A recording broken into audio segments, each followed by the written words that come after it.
All right, we are live. Welcome, everyone, to another edition of Deconversion Stories. And today I have the pleasure of chatting with, is it Miss or Mrs.? Mrs. Mrs.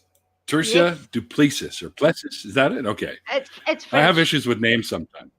Yeah. Oh, well, yeah, I kind of figured with the do part. Yeah. But anyway, um, uh, Tersia is all the way over in South Africa. So she's been a trooper. She stayed up or either she doesn't really know if she's up early or stayed up late because it's 3 a.m. where she is right now. So her brother, who's also in the chat, it's 5 a.m. where he is right now. So you guys, thank you very much. First of all, to you, Tersia, for joining me today.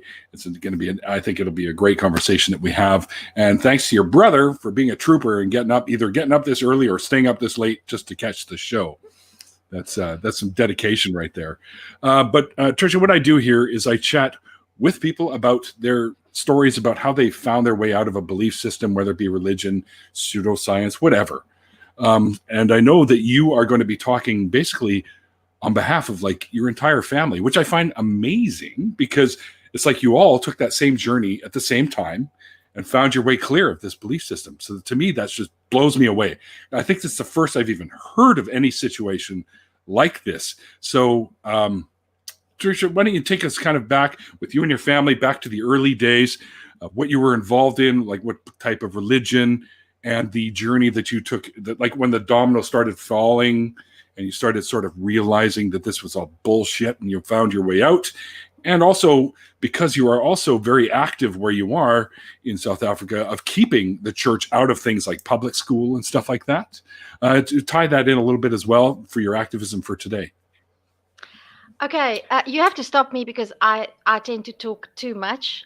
So just raise a hand and say stop if you want me to, if you want to ask something.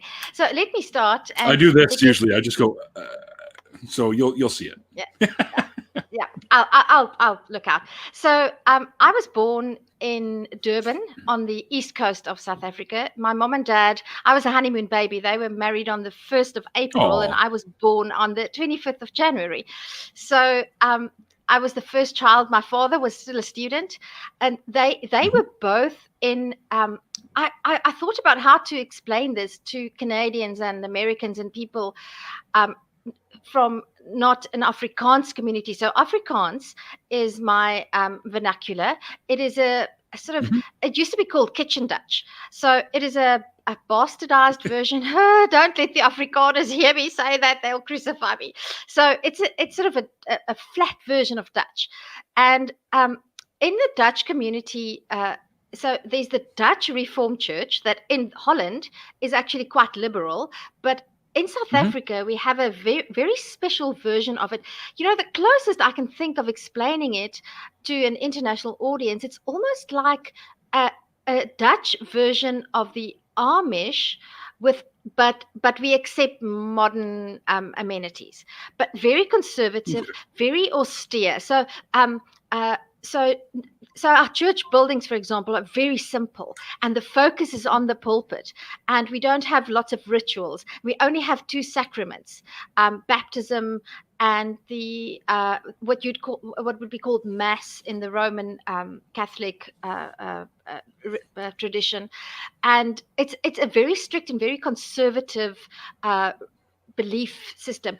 Calvin is our if we did have holy people, Calvin would be one. So it's an offshoot of So the Lutheran Reformation. Yes.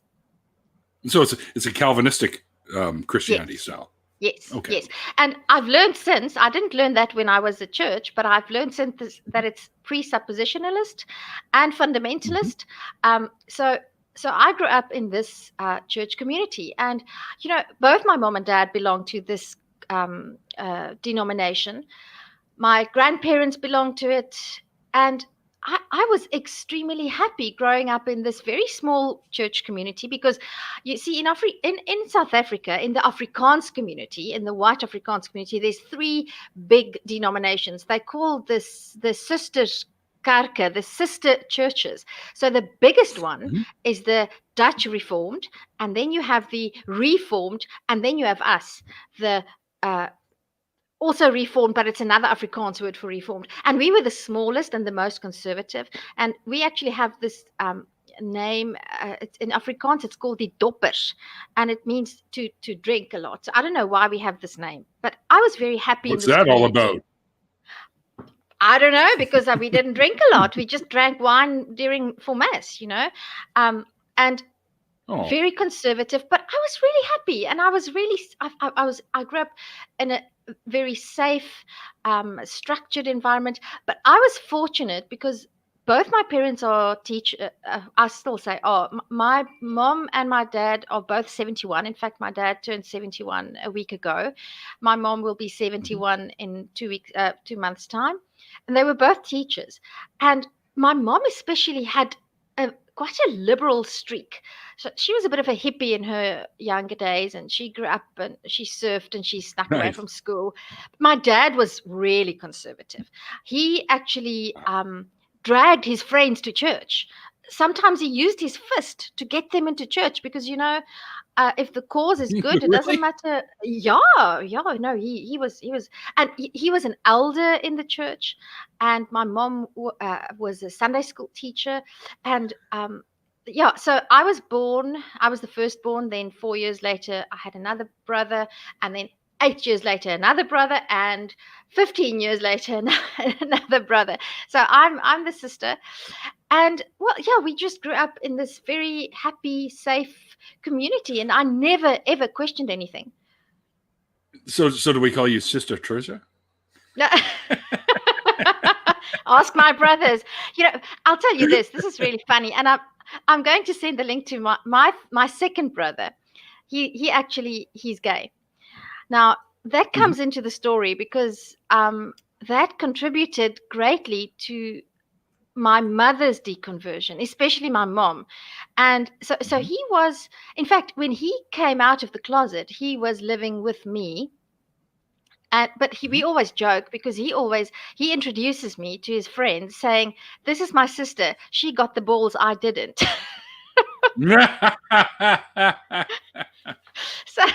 So yes, you can call me sister if you want to. I'm fine with that. Okay. But yeah, so after school, and I was always studious and fairly academically inclined and active in my community. And then, but I was, at the same time, I was insanely curious all through my childhood. And fortunately, my parents encouraged that curiosity. My father was a math teacher and a science teacher. So my mother was a language and geography teacher. So I was I'm one of those weird people. I don't remember learning to read. I just remember being able to read. I was that kid that by the time I went to school, I finished all the books within the first week because I could read them all. And it's actually a glitch it's actually a glitch in your brain if you can read easily like that. Most people, well, I'm saying it's a glitch in your brain. That most people struggle to learn how to read because we haven't evolved to learn how to read. Yeah, I was one of those. I had trouble. Most people have trouble reading.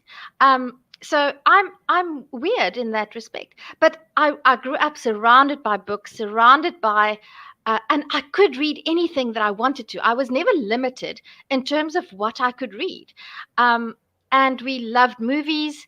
And the other thing that's really important in this deconversion story is that despite being in a conservative denomination, and despite being maybe because I was the only daughter and the eldest, my father and my mother encouraged all of us, but me in particular, because I was older, to question things. I remember when I was in my final year at school at 17, so I'd study for my final exam, and then the brothers would be asleep because they were much younger and they had to go to bed earlier, and my mom would bake bread. And about 9 o'clock or 10 o'clock at night, when the bread came out of the oven, I'd still be up because I'd be studying, and my dad and I would meet up in the kitchen, and we'd eat freshly baked bread with warm butter and jam and have tea. And then we would discuss things like, and my parents encouraged all of us well, even me, to criticize things that even in the church and in the structures of the church that didn't make sense. So then after I finished my, what we call here matric, that's my final year of high school, I got the opportunity to go to Greece as an au pair. Ooh, And just that was, one of my favorite places to go. so I lived in Athens for about 10 months. I spent 6 weeks on the island Hydra. Now, I'm talking about 1990. I matriculated at the end of 1990. So in South Africa, we were still in isolation.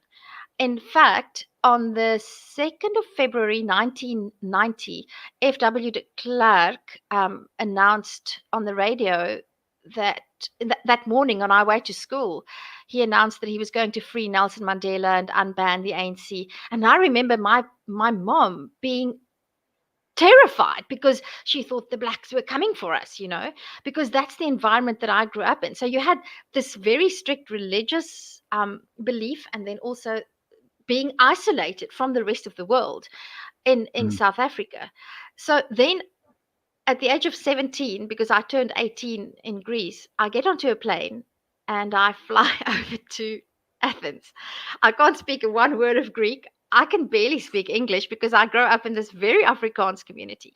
And, my daughter is 19, and I have no idea how my mom did that. I don't know how she did that. In those days, I had to book a phone. I phoned them once a month, and I had to book an international call. It's not as so. My kids can't imagine that life. So for the first time in my life, at the age of 18, I am in this culture shock situation. But even despite that, I didn't lose my faith. In fact, I think I became more faithful because I still have my diaries of that time. And I mean, although, yes, I kept a diary my entire high school and even after I got married. But you know how funny it is? I remember, and this is going to sound really funny, but one of the first signs, it should have been a sign that something was going to crack or give sooner or later. In Greece, I didn't have access to books, and I'm a readaholic. I can't live if I can't read something. So one day on this island, Hydra, I had to go to the bathroom, and I got so bored, and I had nothing to read because I can't do it out of my head. And I took the Bible, and when I took the Bible into the bathroom, I thought, is this acceptable? Can I do this? Can I read the Yeah. Can I read the Bible while I'm doing my ablutions? And Hey, you there's laugh, even a book. But there's a book. Everybody poops. So it's perfectly fine. yes, but is it allowed to do it while you read the Bible? I don't. I mean, you can read a magazine. I mean, that's perfectly acceptable. But I'd never do that at home because there were other books to read in the bathroom, but not the Bible. So to me, I think that was the first shift that I made when I said I can't do this if I'm not reading something because it's boring. So I'm sure God won't mind, if. So yeah, I think he'll be all right with it. And then, okay, so I came back to South Africa, still religious, but obviously the world, your world changes. If you travel and you see the world and you live, your point of view changes. So I had exposure to more charismatic versions of Christianity, and of course, I had exposure to the Greek Orthodox Easter. So that was an interesting exercise in itself. Yes. I'm gonna pop something up here on the screen. I can do that. I can put quotes on the screen here.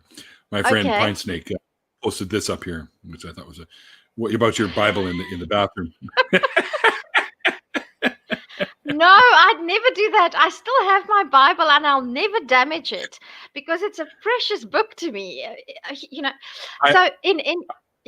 I'm against book burning, damaging. I mean, unless it's utter hate speech or utter hate type stuff or child pornography or something, I say don't, just leave it alone. Me too. So my house is full of Bibles, in fact. And just to get back, to make a little jump, actually a big jump from when I was 18, 19 to now, I'm now homeschooling my son and two other 14-year-olds, and they are non-religious, but I read to them from the Bible because I believe it's, besides the fact that the language is I mean, it's our Afrikaans lessons. I incorporate the Bible and I read them this because they don't know the Bible, and Mhm. I'm a firm believer that the best way to inoculate them, but it's not about that. It's about educating them because the Bible is such a Yes. fundamental part of the Western society, and in South Africa in particular. So I read the Bible to my non-religious homeschooler kids because I believe they need to know it. But okay, so let's go back again. And I'm now 19 and I'm enrolled at the one and only Afrikaans Christian University. They are no longer Christian. They are now just the Northwest University. That is in Potchefstroom, in about 100 kilometers sort of northwest of Johannesburg. So there I did my highest qualification is an honors degree in English literature.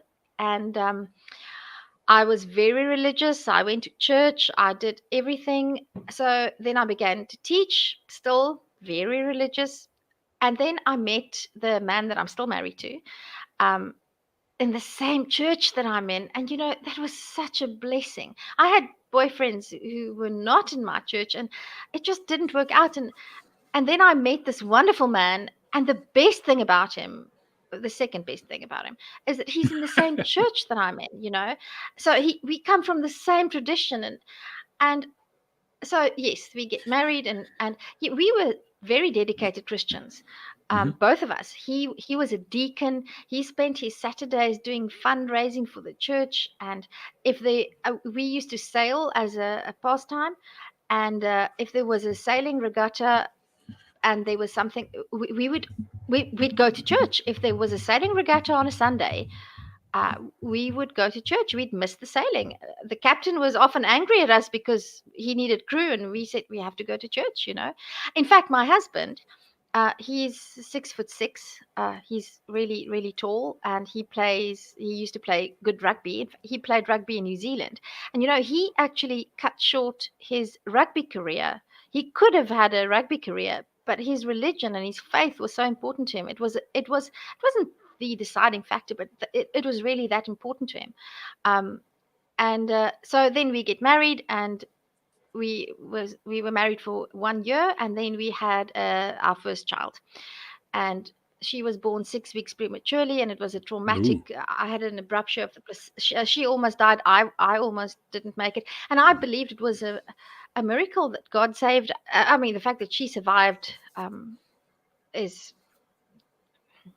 not Yeah. miraculous, but No, it's medical she's science. it's yes, but it's also because I always joke and say she was just too stubborn. She just hung in Yeah, there, yeah. Now, fuck and she it. I've been still here is. this long. I'm coming into the world whether you like it or not. Absolutely, and I'm not going to wait another 6 weeks. I'm going to come now. Exactly. And so and then when she was 5 months old, I was pregnant again. I didn't plan that. She didn't sleep at all. So I know what must have happened, but I have no clue when it happened. It just happened. So then I had two babies in 2 years. Wow. And yeah, so I survived that, fairly relatively intact. And then we were in a very small congregation at that time, even smaller than the one that we grew up in, and it was mainly old people. And then we started to say, yeah, and also it was 30 kilometers drive from our home, and we started to feel we'd like more community where there's more young people, and also for our kids to be part of it, because they were sort of 3, 4. Mhm. And then we did this terrible thing, and we left the gereformeerde kerk, and we went over to another denomination, the Dutch Reformed denomination. And I remember I felt as if I was betraying my parents and my in-laws and my grandparents in their graves. It felt like I was betraying a part of my identity. But we Mm. did this big thing. And in that period, my second brother, yes. I just want to point something out. What you just said, you felt like you'd lost a part of your identity. This is one of the things that I constantly talk about, is how when we discuss these sort of things with believers, it can be hard sometimes because they do develop an emotional attachment to their beliefs, especially with religion. Yeah. So it can be really tough to do that. So, and you just demonstrated that that's the case, that a lot of times people feel that if that was gone, there goes part of their identity. And in a sense, that's true, but it's not a big part. It's a small part, really, that makes up who you are. And I remember I felt like I was losing a part of my identity, and I was just moving from one Afrikaans denomination to another Afrikaans denomination. Yeah. That is almost 99% the same as the one that I was in. And I felt I'm giving up something.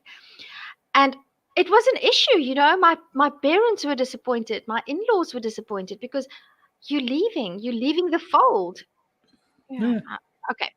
But and in that time, my second brother came out as gay. And the funny thing is, it must be something genetic and a combination of my being a wide reader, reading everything, loving foreign movies, and not being frightened by foreign things. I never had an issue with my brother being gay or with people being gay. It was never an issue. In fact, I was the one that confronted him because I saw that something was wrong, something was up. He wasn't functioning the way he should be. And then I said to him, "Listen, are you gay?" And I forced him. I said, "I give you 2 weeks to come out to mom and dad. And if you don't, then I'm going to tell them. So I'm giving you 2 weeks to tell them. And if you don't tell them, I'm going to tell them." Because he was doing things that at that time, he was being irresponsible. He was he was just, because he wasn't being honest. He wasn't being himself. Now I see that. And then he came out, and it was a huge thing. I remember, because he lived in the same town that I lived in, and my folks lived about 250 kilometers away. But because my children at that time were their only grandchildren, they used to visit us at least every 6 weeks.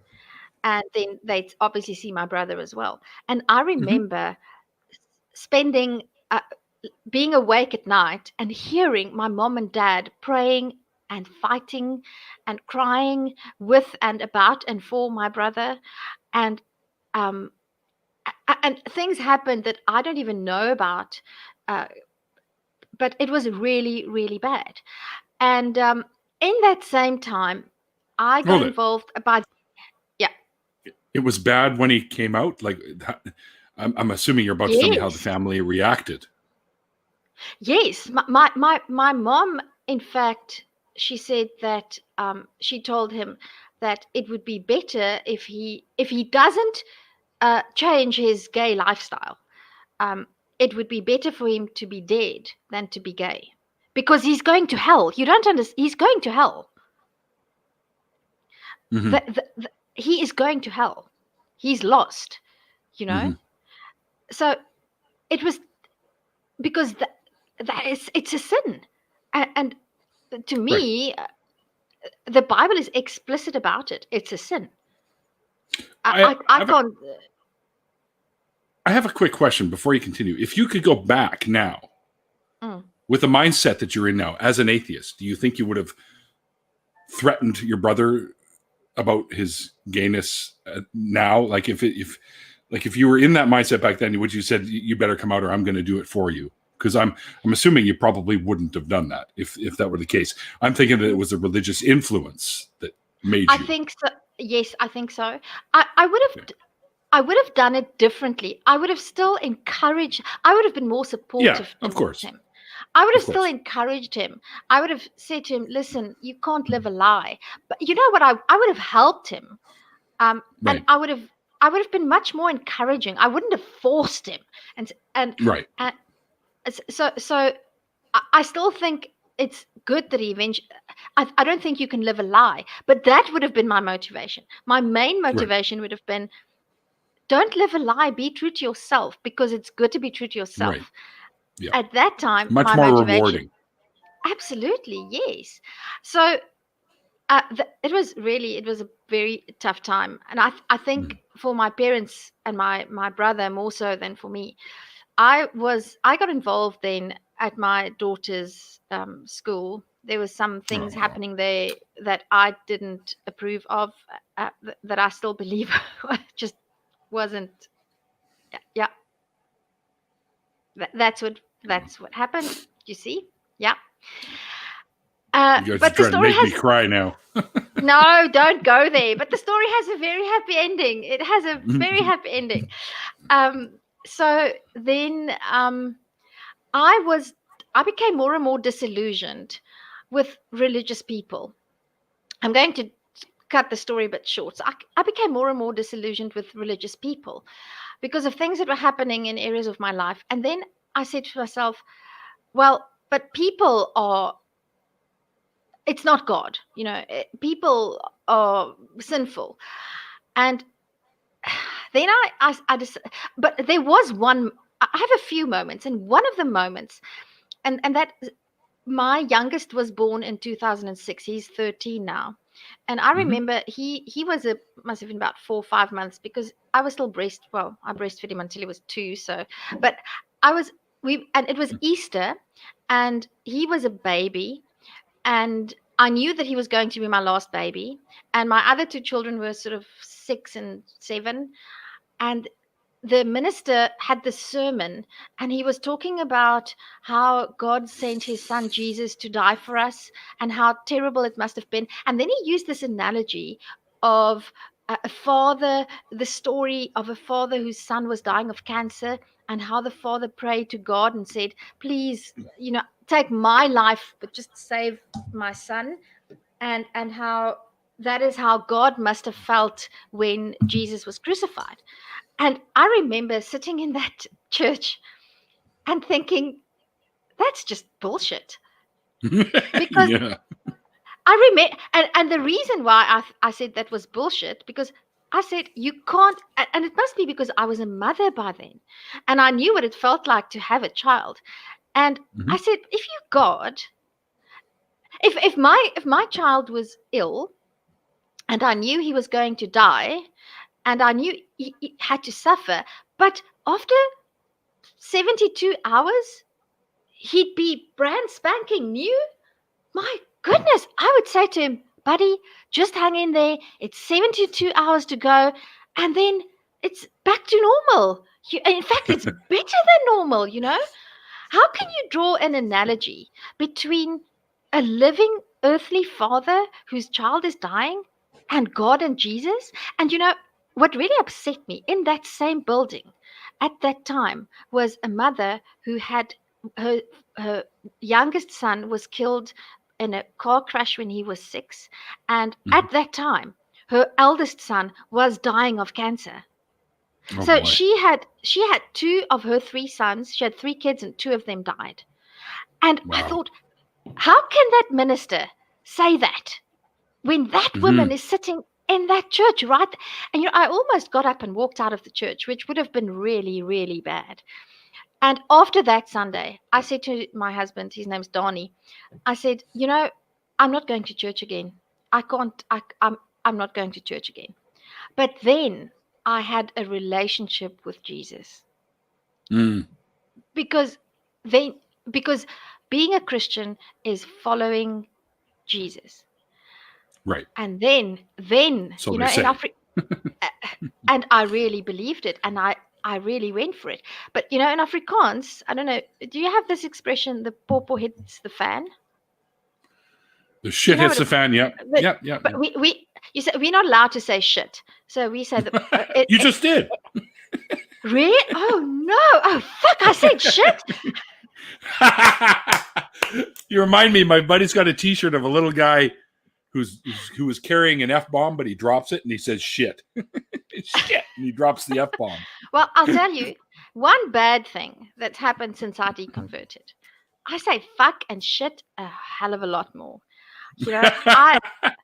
In fact, I say it all the time. And I never used to swear. I never used to swear. I really, It's a really sign never. of intelligence. They say, I Psychologists say, agree. anyways. I agree. I agree. So Because then, we get frustrated with dumb people, so it comes up with sign. I'm kidding, people. Well, it is. So then Sometimes, sure.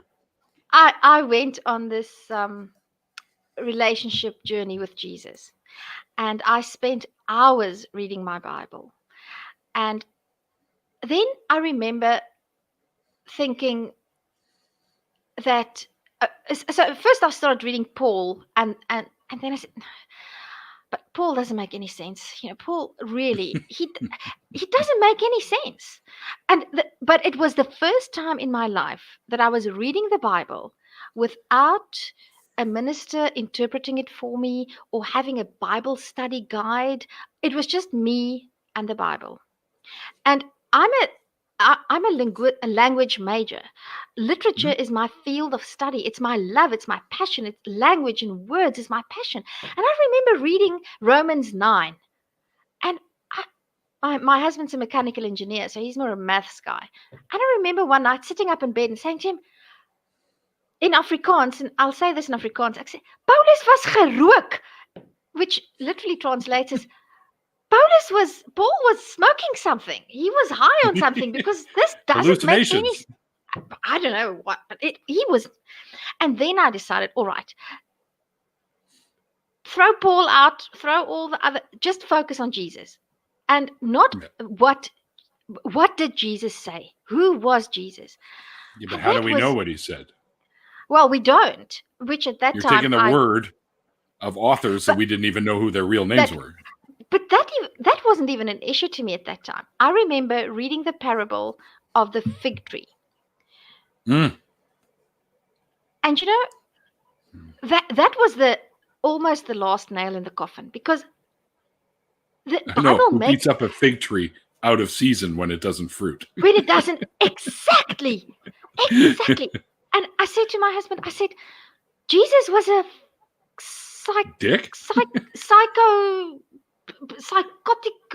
hallucinating, crazy person. Who does that? And then I still read the Bible, but I said Proverbs was my favorite book. And I must say, Proverbs is quite nice. There's a passage in Proverbs that says, only a fool runs when nobody chases him. That's for you. I love that too. I have many, many books. Actually, it's really funny. I'll say, Monica Man. I live in the house that we're renting is the house that belongs to the Nederduits Gereformeerde Moederkerk. It's the parsonage. I live in the parsonage, right behind the church. This office. And she's telling a deconversion story in the parsonage. Absolutely. And I love it. I love the irony of it. I love the irony of living behind the church. I mean, the church is literally, if I climb over the fence, I'm in the churchyard. I hear every strike of the church clock, and I love it, especially on Sunday mornings. It's like me. I love it. And it's the most beautiful building in town. I mean, it's this beautiful white spire. You can actually Google it. Worcester has a beautiful church building. I lived in Israel and spent a lot of time in Jerusalem and slept there overnight at friends' places and stuff like that. And I really enjoyed hearing the call to prayer with the imams when they're, singing out their steeples or whatever the hell they were, and doing and just the music itself. I really enjoyed it. But of course, so I still enjoy it, even though I'm not religious anymore. Me too. I'd go to church all the time if they just sang, but now they talk nonsense in between. So, and talking about singing, my entire family, we all love singing. In fact, my two younger brothers were in the youth choir. They both have beautiful voices. And my father sings well, and my mom sings well, and we love singing. And it was one of the things that I loved about going to church. It was singing with my family. And we used to do voices, I was the alto, my mom would do a soprano, and my dad would be a bass. And my two brothers would have these lovely tenor voices. but then, so what we were at that time, this was 2010, 11, and then we relocated all the way from the north coast of KZN, 1,500 kilometers south to Worcester. Worcester is about 100 kilometers inland from Cape Town. So it was a huge move. In fact, it was, besides the time that I was in Greece, it's the furthest away that I'd ever been from my family. But my second brother is in the UK. He's a UK citizen. So he moved to the UK already in 2008.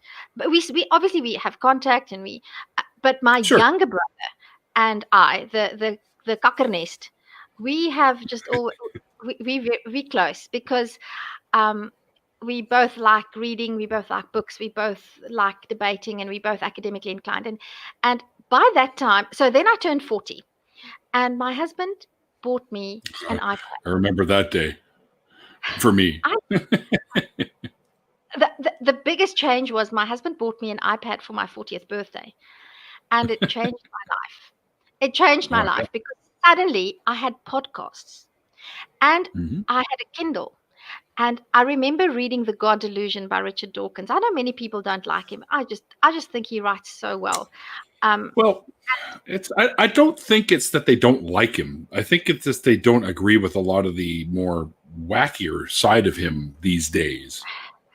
Yeah, I mean, there's many. I don't agree with everything, but The God Delusion to me, No, of course not. It's a seminal book. I mean, I still think that it's a really good book. But I do remember lying in Bath and reading The God Delusion, and that was when for the first time, I said out, and I think I said it out loud. And I remember there was thunder, and there's not a lot of thunder in the Western Cape. We don't get thunderstorms. It's quite rare, in fact. And I remember, there we go. I just have the electronic copy. And I have remember the Audible and this one. I remember lying in the bath and seeing the lightning, and at the same time saying, "All right, is this a sign from God that He's going to kill me?" No. Because Zeus. I think I've got my gods crossed here. No, Thor does the lightning too with the hammer. So at least in the Marvel universe, he does. And that was the first time that I said in my mind, I think I'm an atheist. Because in my mind, and being indoctrinated in the Afrikaans, very insular South African community, there were three major swear words. They were not shit and fuck and something else. The first one was a communist. Okay, so if you were a communist, you were really, really bad. And the second one was an atheist. And I don't know which is, and if you were a communist, you were an atheist by default. So that was actually the same thing. And the third one was a humanist. Okay. So if you were any of those three things, and here I was, and I realized, I don't think I'm a communist, but I'm an atheist. So that makes me a communist by default. That's the way my mind works. No. I promise you. See, I lived on a kibbutz in Israel, so technically that makes me a communist because a kibbutz is a commune or a commune. Okay, absolutely. But it's a different kind of commune. Communism. The way, to me, the way I was brought up, and the way, and I am a product of Christian national education. That's what it was called. Christen nationale onderwijs. So that's Christian national education. And the South Africa that I grew up in was beginning to free itself from the shackles of apartheid. But apartheid was modeled on, and people might not like what I'm going to say now, but to a great extent, apartheid was modeled on Nazi Germany, Nazi Christian nationalism. It was modeled on. You're right. You're absolutely right. And whether we like it or not, that's just the way it was. So for me to realize that I was an atheist was quite dramatic. But then, because I enjoyed change and we relocated, so I reinvented myself. And that was actually quite nice because people got to know me as Tersia du Plessis, the newcomer, the mom with the blue bus and the 3 kids. And she's just nice. And then they'd ask me, what church do you go to? And I'd say, I don't go to church. So it was really convenient for me to, in my time of deconverting, relocating to another part of the world where nobody knows me. Literally, it's like immigrating. And people even speak a different brand of Afrikaans here.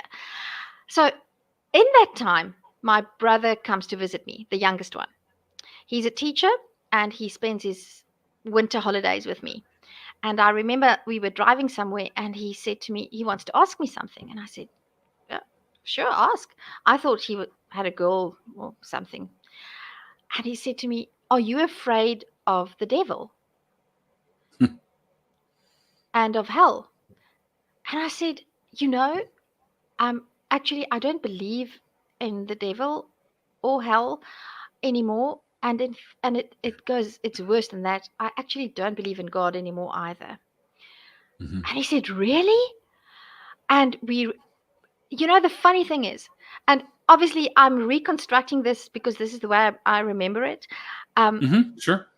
But he had gone on his own journey of deconversion, completely separate from mine. I never discussed it with him.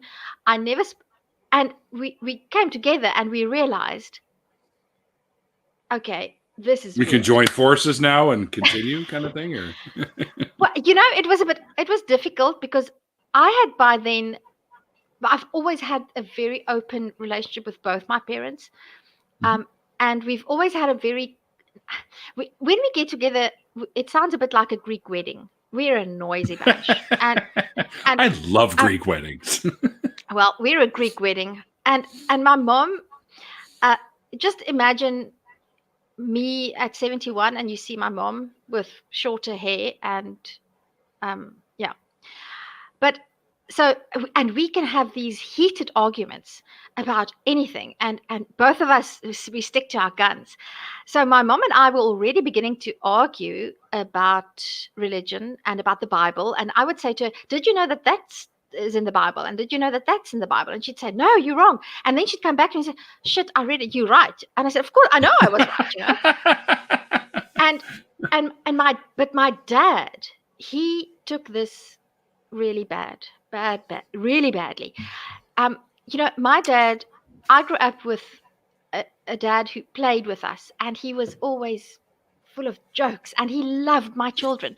Now you must imagine, my 3 kids are his only grandchildren, and he realizes that I no longer believe. Then they realize that my husband no longer believes either, and we're not going to church, and these kids are not going to church. I didn't even tell you about how my daughter played a role in my deconversion. When she read, when Donnie, my husband, when he still read the Bible to them, and he read about the 10 plagues, and he's the eldest son. Oh yeah. And she and her brother is the eldest son, and she said, right, so did all the oldest sons die? So would grandpa have died, or would his brother have died, and would my brother have died? And would you have died, Daddy? Yes. And when she asked that question, that was the last night he read to them from the Bible, because he didn't know what to answer. So he just quit reading the Bible to them. But to my parents, I have to go through this every single spring because I was raised Jewish, so we do Passover. Okay. Right? So we got to go through the story. And my sister's considering not inviting me for dinner these days because every time they read the story, she notices that I just sit there and roll my eyes the whole time. She doesn't even want me reading out of the Haggadah, which is the story of the Exodus, right? So, and she's like, I don't even want Neil reading this anymore because he's just going to roll his eyes and make fun. Just pretend. And I'm like, yeah, you're right. No, I don't hide it. But it gets to a point where, so at that time, my father and my father-in-law, in fact, still does it. My father-in-law is 80. So when they come to visit, my nerves are shot. I promise you, I am a wreck. Because at every mealtime, they have to pray. And my in-laws actually are convinced that I am the source of their son's deconversion. And it's not true. He went on his own journey. I'm not even going to talk about his journey. But now at this time, my folks, they come visiting us often. and then it's meal times, and my father is this grumpy man, and it's come Sunday, they get up and they go to church. And then I begin to realize that my mom is beginning to think and my dad is not, and there's conflict between them. And at that time, my younger brother is living in the house with them because they live across from the school where he teaches. So he just, I mean, it just makes sense. And it got to, and then, so he continued to go to church with them until he got to the point where he just couldn't anymore. And then he told them, because we're a very close-knit family and we don't keep secrets. So he told them. And there were some arguments where my dad actually said, well, then my brother must leave the house because you, Wow. and they are so close. I mean, and there was conflict, and there was this atmosphere that a blind man could feel with a stick. It was just really, it was just so uncomfortable, and the kids didn't know how to respond because they knew that their grandfather was different, and it was just, there were days when it was really uncomfortable. And then we have the situation where my brother and I, so when we're praying, the two of us, we're naughty, we're terrible, so we sort of, and we'd have these conversations, and then you have to keep quiet when my dad comes into the room, and my dad would just take off and go and stand in the corner of the garden so that he doesn't have to, and we want to have these conversations, and it was just really, really bad. And then my brother that lives in the UK, but by this time, he'd married a girl from China. So, and he didn't even tell my folks that he was going to marry her. He told them after because he was afraid that they would. So he was living in the UK. He met this girl and he went over to China. He got married to her there. And after he got married, he told my folks that he'd got married. Wow. And the reason is the religion thing was an issue. So he'd rather get married, not even tell his parents that he's getting married. And yeah, but then she's now 4. His little girl is 4. So when she was when they were getting ready for her arrival, my folks, in fact, they left on the 24th of January, and I remember because my cousin's husband died on the 25th. It's my birthday, and they flew out to the UK for 4 months that night. That's now 4 years ago. And when they came back after the 4 months in the UK, my dad was different. He was different. Wow. He was like he used to be. He was relaxed, and he was just different. That stiffness and that was there before was gone. And before they left for the UK, we had one conversation. It was my husband and I and my mom and my dad. And in that conversation, my dad asked whether I was not afraid, whether we were not afraid of what would happen after we died. And what's to be afraid of? Well, I please give a shout out to Matt Delahanty. I'd love to meet Matt, and I'd love to get involved with the Matt is a great guy.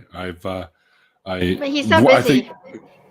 Yeah, well, when I was at Faithless Forum last year, after the Faithless Forum thing, I stayed for an extra week, and I was hanging out at his house every single day, and we were all playing PS4 or card games or drinking and all kinds of cool stuff. And Matt's I sent him a amazing postcard. Guy.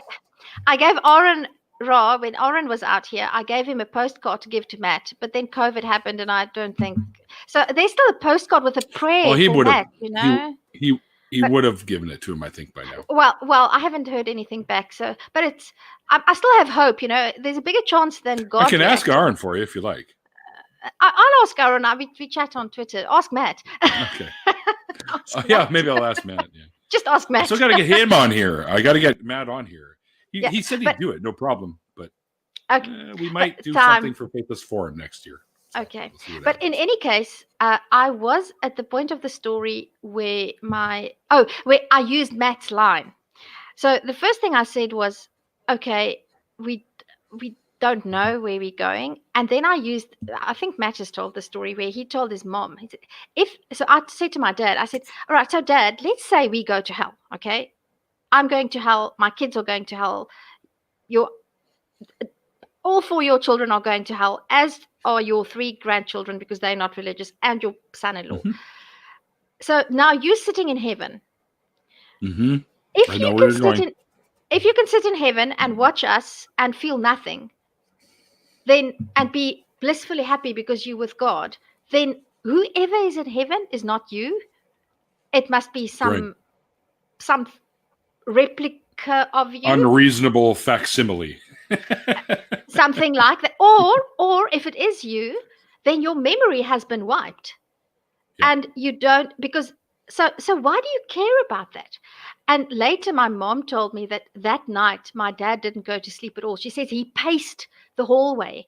She woke up at 4 o'clock and Wow. he was sitting outside. He couldn't sleep. And that was about a month before they left for the UK. That's a big Um, thing, though, to have put on you. Like, holy shit, I never thought of that. Right? So exactly. I can imagine totally. Yeah. And what haunts, and my dad has told me this, he says something that haunts him. He was a teacher, and then he became a school principal, and he converted so many kids. He preached to them. He Wow. had this authority, and he says he converted people. He wanted to become a minister after he's retiring from teaching. And he Wow. says now he realizes he doesn't believe this anymore. What are those people going to say to him? Those children, young people, uh, young teachers that worked under him. What are they going to say?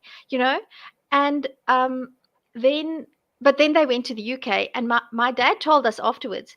He said that as they got onto the plane, he made a pact with God, and he said to God, "Listen, I'm going to England for 4 months now. I'm not going to go to church because I don't want to go to an English church. If in that 4 months that I am not in my safe space, if I miss going to church, if I miss praying, if I miss reading the Bible, that will be enough of a sign for me that you exist and that you are real." And my dad says after about 3 weeks, and he stopped praying and he stopped reading his Bible, and life just became light. And Funny how that works. funny, but for somebody at 65, 66 Mm-hmm. actually, Well, to kudos to him for that. but he suffered. I don't want to deconvert anybody. I've never wanted to deconvert anybody except I wanted my dad to deconvert because I knew that he would be free. And he testifies. Isn't it? He gives testimony. Isn't it beautiful? He testifies often that he has never been as light and as free and as happy as he is now. My brother that's gay, Oh, that's he's cool. in Yep. he's in a relationship. His gay his partner and him, they come to visit my folks. We just Aw. they've I need to hear more stories like that. my kids, I've never pressured them. My 2 sons identify as they're comfortable to identify as non-religious, secular. My daughter's Sure. sort of but even with the kids, it's just relaxed. And when we get together, instead of doing this prayer thing where we hold hands and thank we look one another in the eye and we say, "We love you, we appreciate you, thank you. It's great to be together." And Yeah. for my folks being 71, Aw. it's You're getting hearts now, Tersia. oh great. But it was tough. But now both of them, they identify as atheist, and I think sometimes they still struggle to say the word because I think they still see the red devil communist in their, in their They don't head. have to use that word. Let They them know don't that they have can to say, use I'm a non-believer. That's it. Yeah. And they're comfortable when they meet new people. The first question in South Africa, the first question you are asked, when you meet somebody is, oh, what church do you What attend? church? Yeah. Yes, what church It's not do just you attend? there. Happens here too. Okay. And my folks are comfortable with it. We don't go, we don't go to church, And the people that they've You're befriended, probably like, what? some of them are, and some of them feel they have lost friends. My parents they've It had happens. friendships altered, but they've made new friends who accept them for who they are. And Yeah. I've told my mom, I said, somebody who doesn't accept you because you don't believe what you used to believe, They weren't friends of yours to begin with. do they really deserve your friendship? So No. that's basically our story. And now we are 4 children and 2 parents, and we are a very happily Afrikaans deconverted family. And That's awesome. the funniest thing, I'll send you a video clip. You'll understand it. Tuesday night. So my one brother is overseas. The other one is in Richards Bay, where I used to live. He's a pharmacist assistant. So the 3 of us were in a Google Meet. Can he get good drugs or? Just kidding. I hope not. Well, he's making gin right now, because you do know that because we can't buy any alcohol because of COVID. The government has banned the sale of alcohol and cigarettes. So why? I promise, it's in the increase here. that the doctors that I've spoken to actually say that there was 1 week where people were allowed to buy alcohol, and then the incidents of gun and knife violence, I mean, incidents of women biting their husbands' fingers off in domestic. I kid you not. I kid you not. You not. You have to tell them this is not real finger food.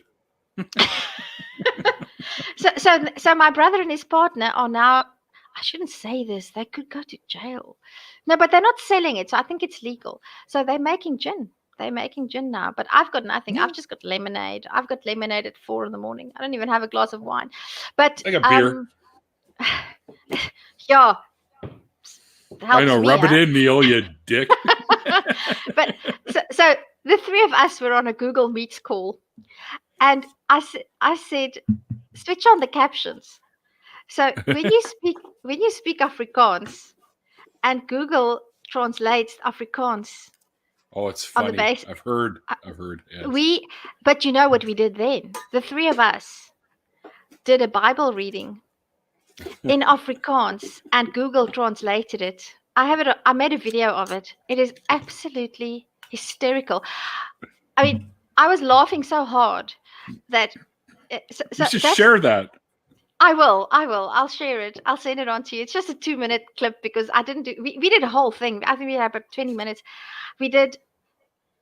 My brother did a song. He did a psalm, and then I read from Genesis, and then I did the 10 Commandments, and Google was translating it, and it was just beautiful. But we never had so much fun when we were Christians, because it's just not this. But yeah, so we have a very happy story, and it's very true. We don't. So yeah, that's it. I don't know if anybody. I have a YouTube channel. Can I say something about? Yeah, I think I have it in the description box, as well as your Twitter, if people want to find you. So I was going to mention all this at the end. Okay, well, should I give you? Do you want to ask some questions? Do you want people to ask some questions? Because I think I'd love to say something about my activism these days. Oh, okay. I know my friend Randolph earlier wanted you to show us one of the books on your shelf, so people want to get an idea of what you're interested in reading in, I guess. Oh, okay. Let me see. I'm sure there's multiple topics, so it may not be easy. Right? Yeah, I'll make a quick selection. Just hang on. Oh, goodness me. Okay. We can still hear you.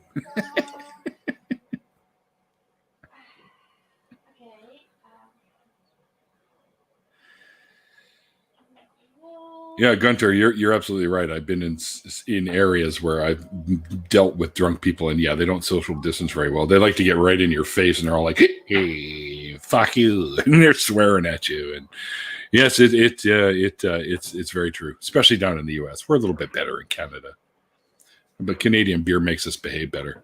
I'm just kidding.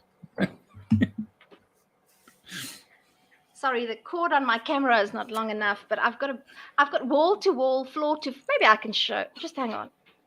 Wall to wall, floor to floor. Oh my goodness! Look at this. Look at that. Look at that. Wow. Like I've got like little piles of books everywhere, and that just blows my collection out of the water. These are just the ones in the study of the office. These are not. I have books everywhere. I'm a bibliophile. So my favorite author is Emma. Emma, Jane Austen. Jane Austen, yes. Yes, I love Jane Austen. My sister has that book, actually. Then I love nonfiction. This is South African history. And then one of my favorite authors is an Afrikaans author, Andre Bierbrink. This is an Afrikaans book. He translated his own books, in fact, into English. He's quite well known. And then classics. This is from my, and then some Afrikaans. This is a hefty volume. Holy cow! Yeah, the collected. This is an English author. Looks like that's been That looks like it's been enjoyed. It has, yes. I'm hard on books. I read them. I could, yeah. So, but there's a lot of nonfiction. These days I prefer nonfiction. And I do a lot of online reading, and I have to confess that I've been spending a lot of time listening to podcasts and YouTube debates. I'm listening to a lecture that Eugenie Scott gave on Darwin Day in 2015. So I'm not reading as much as I used to. So, yeah. But I see Randolph, my friend, is still impressed. He'd be even more impressed if I could show him. Well, I could keep him busy for hours. I just magic realism, postmodernism, anything, everything. Yeah, I did do an honors degree in literature, so it should be. Well, there you go, right? So, yeah, I mean, that obviously it shows. I mean, just looking at that one shelf, it shows that you very much enjoy reading. And I do as well. I mix it. I have the Audible. So any book that I buy physically, I also have an Audible copy. So that when I'm home reading, when I have the time to do that, then I can pick up where I left off on the Audible and listen to it in the vehicle when I'm driving somewhere or whatever, right? So it's it's funny how. So, do you know who David Worley is? A friend of mine who has a podcast. I've heard of it. Yes, it sounds very familiar. Well, he just released this one, Fantastic Fallacies and Where to Find Them. Great! It's not a huge book, but it's got the good. It's great. There's links if you go to his channel. I'll definitely follow the links, because that could be a good segue into my activism. I qualified as a teacher after my honors degree. And then when we relocated to the Western Cape, I was very privileged, and I was employed for 2 years by Stellenbosch University as part of a bridging program. I don't know how much you know about South Africa and South African history and society, but some, yeah. But we're very, I think we're the most. What's the word? It's not diverse. It's diverse in the worst sense. Unequal. We are the most unequal society in the world, I think, at this stage, officially. So, because I'm white, I am privileged, and the white people must forgive me, but I am privileged because I'm white. No, white privilege is real. It exists. Same with male privilege. There's all kinds of different ones. And but I don't feel guilty about being white, because it would be as pointless to feel guilty about being white as it would be to feel guilty because I have brown eyes. I didn't choose to be born when I was born and to be born white at that time in South Africa and to get that privilege. Oh, of course not. So I don't feel guilty about it. I don't have any, but I do feel it should be acknowledged, and I feel that I have something to give, and my my gift, I think, I'm not sure. Besides being good at crochet, I can crochet like you don't believe it. When I don't read, I crochet. Um, and but I can teach. And when I was involved with this bridging program, I became a facilitator in critical thinking skills. So that's where the fallacies thing come in. Mhm. And last year, June, I decided I can't sit still anymore. I can't just grow my own mind. I have to take some of this and put it out there and Share it. Sure. and share it. So I started a nonprofit. It has an Afrikaans name, and it's the name is Doen. Now, Doen means to do something, because Mhm. what I just got to the point where I was on a lot of Facebook groups, and I was on some discussion groups, and everybody was complaining about the ANC government. And my brother says, when you listen to a book, you crochet. Yes, I do that too. And I taught him to crochet. In fact, when he got engaged, he crocheted a ring for his fiance. So I taught him to crochet. He crocheted. No, that's great. Oh, that is so sweet. Yes, she does have a real diamond ring now. Well, Very I would fortunate. hope by now. But By now, yeah. Of course, the whole diamond thing was invented by the diamond industry. By to make you think Beard. that you mean yeah. The Oppenheimers. Exactly. Yes. Yeah. Yes. There's a whole video on how that all happened. Yeah. Absolutely. Yeah, brilliant. So doen means to do something, because I just got so tired of especially white Afrikaans people sitting on Facebook and saying, "Oh, the country is going to shit. Everything's going downhill. We must." And I just said, "Okay, look, I can't get out. My husband's 50. He's not going to get a job overseas. I'd love to live in France. I'm a Francophile. I'd live anywhere in the world, in fact. So I wouldn't mind moving, but It's really nice here. I'd go to Canada any day. Well, this isn't just Canada. This is Vancouver, British Columbia. Oh yeah. So I'm not going to relocate. Not. It's not on the cards. So I'm here. Right. So what am I can choose. I can sit and complain, and I can feel sorry for myself or feel guilty or whatever, or I can say, this is what I can do. I can teach. I can try to inspire young people to become skeptics, to become thinkers, to become empowered by science and by learning. Mm-hmm. And we need more of that. And then I started this nonprofit that I call Doen, which means to do something, because I just got so tired of just sitting and thinking.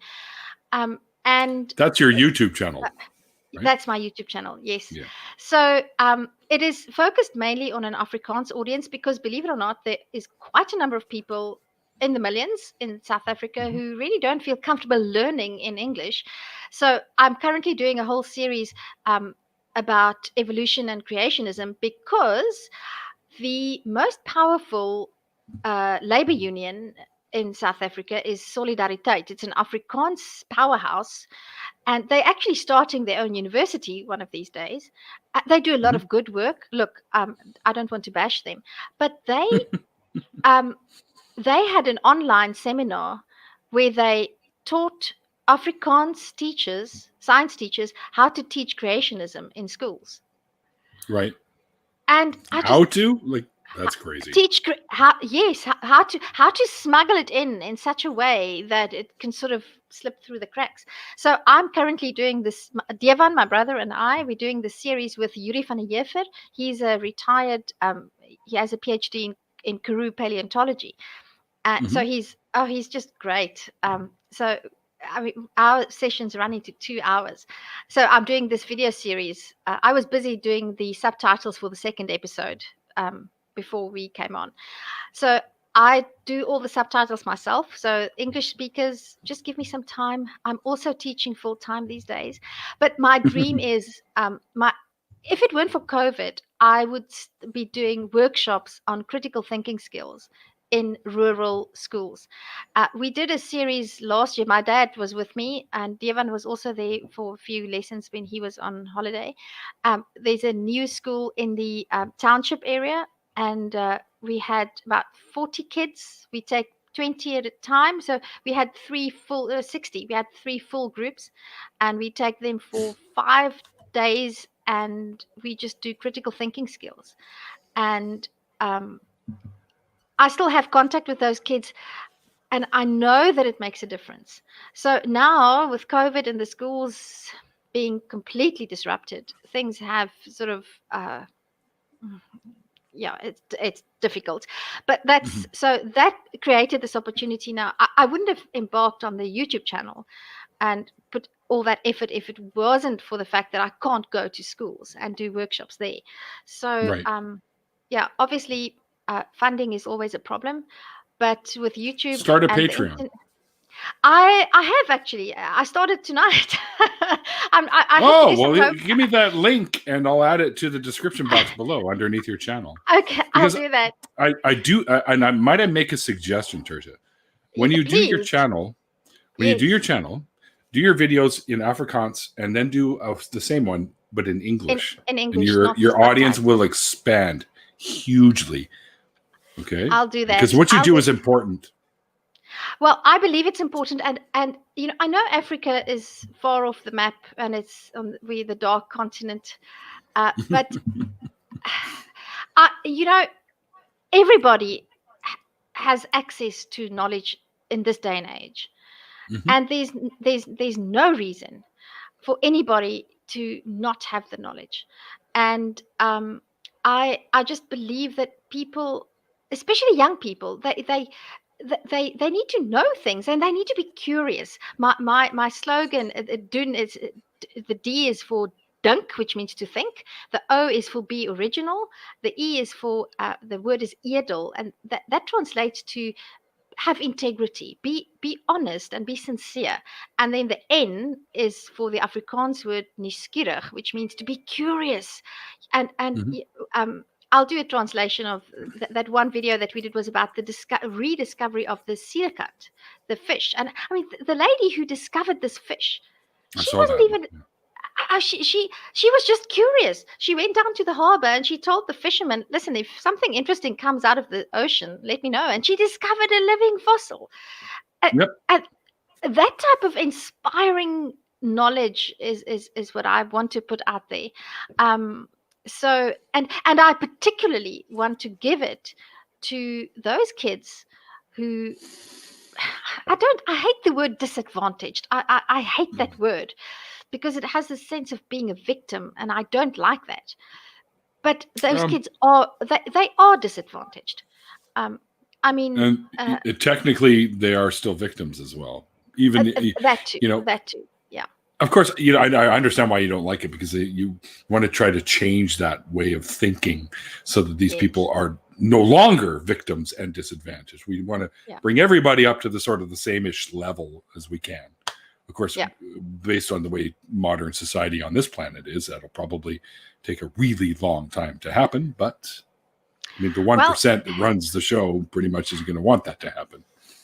And my conviction is, I have this. That must be where my daughter got it from. We have this other expression in Afrikaans is a very expressive language. We have this expression. I'll say it. Poep teen donderweer. That means farting against the thunder. And I just have this habit of doing it because I believe strongly in something. And then sometimes my mom will say, "Stop farting against the thunder. You're not going to achieve anything." But I just can't do that. It's not in my. I can't do it. I can't. Depends on what I eat, Mom. So that's my story, and that's the story of my family. And I want to thank my mom and dad because I don't think they planned it, but they put all of us on this journey of creating and recreating ourselves because they made us inquisitive and they encouraged us to learn. So it's a double-edged sword, the Bible is Yeah. right. It's a double-edged sword. It's true. Yep. It's true. And that's me and my story. So, yeah. Well, amazing, Tersia. I was so excited to hear this story that I go for about an hour, and we're already well over an hour, but that's totally fine. It's my fault. Nobody's at fault. I do this anytime it's necessary. I go overtime just to hear the story. So, and your brother is, he's gonna make me cry. Go away.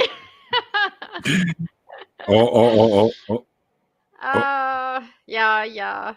So I just love her. So I could do another program with you because I can tell you so much more about the victimization that I've suffered because we are a non-religious family. I've been told by parents of friends of my daughters that my children grow up in a loveless house because there's no Jesus in our house. That I'm an irresponsible parent. For fuck's sakes. So yeah. So. Bye. Nice knowing you. Have fun with your Jesus. We don't need him. See you later. Yeah. That's. Love you too, Butiki. It's almost like it's that no pun intended, really, although there is a pun intended, but the holier than thou type attitude, right? And it doesn't jive with me. Well, I'll just say one thing more, and that is that I think these stories need to be told, and yes, I think they need to be. There are many more people in my town that have stories like mine, but they're in the closet, and in many ways, it's worse to be a closeted atheist than to be a closeted gay person. It's becoming more acceptable to be gay than it is to be an atheist. Both are pretty tough. You can be killed for both, right? So imagine being both in certain countries. I mean, fortunately, I'm yes, just exactly. One. Gay and an atheist. Are you gone? Yep. You're just gone. But the other thing is, I feel that I'm more empathetic. I feel that I have more compassion. I feel that I'm much more accepting of other people and of their faults and of myself and my own faults than I ever was when I was a Christian. Right. In fact, I've had many people tell me, not many, but some of my religious friends have said to me, you cannot be an atheist because somebody you believe in Jesus, you just don't know it because you're too nice. So I believe in Jesus, I just don't know it. Right, of course. But I understand what they mean. I understand. They can't fathom the idea of love being without it. Right. Yeah. Yes, they can't fathom that. So I understand that. Yeah. Just you know what I say to people that say that to me that are believers that I've come across? I say, well, I'll tell you what. When you finally shed this nonsense, come back to me and tell me, are you? And I'll say, well, you're still nice, aren't you? You didn't need this dickhead to be a nice person. It always makes me wonder, okay, if this Jesus and God person weren't real, would you be running around raping and murdering people? Like, if that's the case, then get the fuck away from me. That's all I can tell you, because I want nothing to do with you. What do you say when people ask you if they can pray for you? I say, yeah, knock yourself out. Okay. They can do whatever the hell they want. I don't care. They want to pray for you. They mean well, right? So. That's but I always ask them to do it in private because I feel uncomfortable when people pray for me when they're not supposed to do it in public. The Bible forbids that, actually. Yeah. Oh, I didn't tell you about the time I was identified by a preacher as having the power of healing. I didn't even tell you that story. So why don't you spill that one for us in the after party? Are you okay to hang around for a little bit longer? I'm okay to hang around. Yeah. Okay. All right. So we'll do that. We'll jump into an after party. I know there's a bunch of people that want to come in and say Great. hello. It's like your brother. So I'll give you the link and you can transfer that over to him and your brother can jump in with us. Okay. And anyone else is welcome to join us if you'd like to. I'm going to take a bit of a quick break. I'll go have a quick smoke and refill my beers and then I'll send you a fresh link. Oh, geez. See, it's already coming back on me, folks. An Irish Reed shows up at the end. What the fuck? That's okay. He'll come into the after party, I'm sure. So, anywho, there's someone else. Do idiot. Duh, idiot. Oh, that's duh, idiot. That's great. Anywho, Tersia, thank you so much. I've had such a great time chatting with you and hearing the story. Oh, me too. It was lovely. It's truly a unique one where you and your family kind of found your way out of it around the same time, and that's not common.